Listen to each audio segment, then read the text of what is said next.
There are a lot of assumptions when you give young people power that, you know, they're going to want to plan a bunch of ice cream socials with that, you know, power, that money, for example.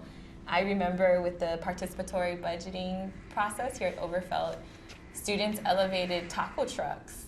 And, you know, there were a number of adults who just rolled their eyes immediately.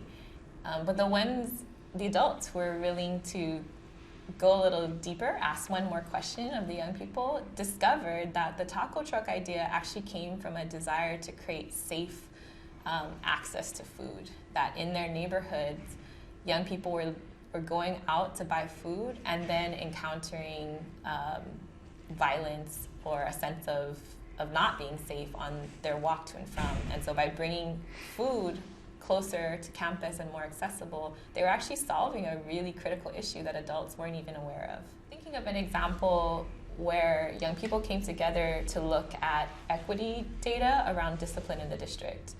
And the conversations that were illuminated really show that young people are a powerful thing about young people is that they are capable of looking beyond themselves. And so I saw Latinx and Vietnamese students calling out the disparities of discipline rates for Black students. And it didn't matter that Black students were in the minority in the district. I think they saw that evidence and they fought for addressing the needs of another student group, even if it was not their own. And years later, we were one of the first districts to pass the Black Lives Matters resolution and outlaw police in this district.